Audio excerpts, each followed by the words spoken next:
Hi everyone, I'm Jorisar and this is the battle report for day 10 of OGN's Overwatch APEX. Today we have the penultimate matches in Group C and D. In Group C we have Afreeca Freecs Blue taking on Conbox Spirit, and in Group D we have Flash Lux pushing themselves against the currently steamrolling Kongdoo Panthera. Let's see how they got on. Afreeca Freecs Blue started the day off strong on Control Center on Lijiang Tower, nabbing control first and holding Conbox Spirit from gaining any percentage despite some very close teamfights throughout. Two Gravitons stood out as the difference maker plays from DongHyun to give them the advantage. Conbox fought back during Night Market thanks to a Dragon Blade triple kill from Myunghoon and progressed all the way to 99% with overtime ticking down. However, Arhan on Tracer contested the point and managed to grab a triple kill to flip control and finish the round, resulting in AF Blue winning the first map. The triple DPS dive comp of Conbox Spirit looked scattered and ineffective in the opening moments of Numbani, but they remained confident in their team build and were ready to follow up on Twilight's close-range double kill barrage to steal point A. The assault continued past the streets phase and began the final leg around the corner to the third checkpoint. Liz's tac visor got nano boosted, allowing him to melt the Afreeca defenders, causing a complete collapse, finishing the half with all 3 points. Afreeca Freecs Blue's offense sputtered as they attempted to approach the point from just about every possible route, but to no avail. Little to no opportunities were created, with the defense of Conbox playing no small part in the matter. The score evened out at 1-1, and we went to our third map. SleepyBear on Roadhog racked up quite the kill count on Volskaya for the defense, but even a triple kill wasn't enough to hold point A. At that point, the offense of Afreeca Blue knew they had to transition well and roll the momentum forward onto point B. With presence on the point rushed into place, the offense went to work with DongHyun and Arhan filling the kill feed and chipping away at respawns, eventually inching their way to completing the progress bar and setting a high standard for the next round. Conbox Spirit was tasked with capturing both points to tie the score and force another round with the remaining time bank. Unfortunately for Gamsu and crew, they never got the chance, since they were unable to even make a dent on the first point. Even in the closing moments, the star DPSs for Conbox got focus fired and shut down before they could wreak any havoc. The full hold gave another map point to Afreeca Freecs Blue, who are now up 2-1. Sloppy teamfights and hesitant engagements for both sides plagued the first segments of Route 66, but the cart did continue to progress. Hindsight was 20/20 for AF Blue, who unwisely tried to reinforce and save the second checkpoint, only to be fully reset and forced to regroup for the final phase. With the half coming to a close, the defense got an early pick from Recry's Deadeye and popped the sound barrier to weather the offensive storm. A clutch sleep dot from Twilight on the offensive Ana set his Reinhardt up for a massive earth shatter that turned the tide of battle and pushed the payload home in overtime. SleepyBear on the Roadhog again for Conbox shined brightly on defense, attempting and even threatening to full hold AF Blue at the first checkpoint. He shut down both of Arhan's Dragon Blades, but the individual performance wasn't enough to hold the attackers off. Fatigue and nerves seemingly started to set in, as ultimates were used recklessly by both teams with no real organization or game plan apparent to the casters or those watching.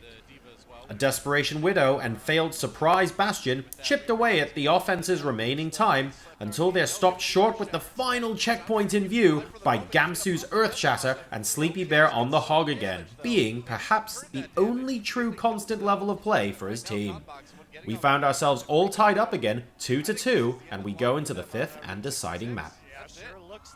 AF Blue's composition on Eichenwald put Recry on Hanzo, but they didn't bother to wait for his ultimate before burning DongHyun's Graviton.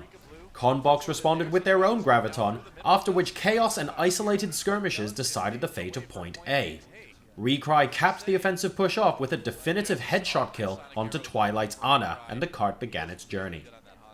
Both teams seemed content to throw away ultimates throughout the castle approach segment, but in stark contrast, the Conbox defense gave up the castle gate with little to no resistance, suddenly very stingy with their bank of ultimates. In an all-or-nothing move, the defense again swung their mood to use all available ultimates at the same time, regardless of synergy or having already won the team fight. Liz picked up a triple in the process, resetting the offense. The final teamfight also got shut down in a close-quartered brawl, leaving the payload's final marker directly after the second checkpoint gate. Conbox now knew exactly how far they needed to push the cart to win the map and the series. It started well for them, securing a few initial kills, allowing Myunghoon on the Farah to bully the remaining defenders off the point to get position and the battering ram moving. The castle siege progressed to the bridge with the help of Liz's soldier, finishing off multiple defenders with SleepyBear. Reinforcements arrived and the second point was captured shortly after, leaving 3 minutes left on the clock to go a mere 23 meters. It only took them one more push, again with their triple tank setup, moving forward and removing contestation of the cart, claiming the goal marker and winning the fifth and final map for Conbox Spirit. We move now to Flash Lux versus Kongdoo Panthera, where our second match began on Gardens of Lijiang Tower. The DPS of Kongdoo Panthera quickly drew all eyes. Wakawaka on the Farah got a 5k in the original capture, and started the next teamfight with a double kill. Rascal was close behind on Tracer to help mop up. The round was easily secured afterwards, with Flash Lux unable to make their mark. Round 2 got dicey for Kongdoo Panthera near the halfway mark. Flash Lux had control and it looked like they were going to run away with Night Market when Fissure whiffed his Earth Shatter. Luckily for him, Luffy on Ana landed a critical sleep dart on a nano-charged Fleta mid-whole hog, and then powered up his own hog, giving Evermore the power to earn a double kill and permanently flip the points in Kongdoo's favor, giving them the 1-0 early lead in the series. Sound Barrier, Graviton, and a Miracle got the payload moving in the first half for Flash Lux on King's Row. Despite Vale not getting any picks on Widow, the team still managed to grind out the necessary kills. The cart's progress continued through the second checkpoint and beyond. The Kongdoo defense overcommitted and was over-aggressive, leaving them in tatters and unable to stabilize. With the cart meters from its goal, what seemed like desperation set in for the defense when Rascal decided it was time for his signature gimmick defensive Bastion. No one was more surprised than Flash Lux though, when the Bastion pick defined the end result of back-to-back teamfights, effectively stalling the cart and actually holding the attackers from gaining the third point before time bank emptied. The second half quickly became the Rascal show as he picked Sombra and redefined what we expect from her. Playing her aggressively and not as a medpack battery, he was able to achieve an all-time high of harassment and utility, being the key factor in both the Point A take and Streets phase fights. Even during the final leg, Rascal continued to challenge the defense, springing up from every dark corner and just as quickly stealthing away or hacking a Reinhardt shield, leaving his enemies vulnerable for his team.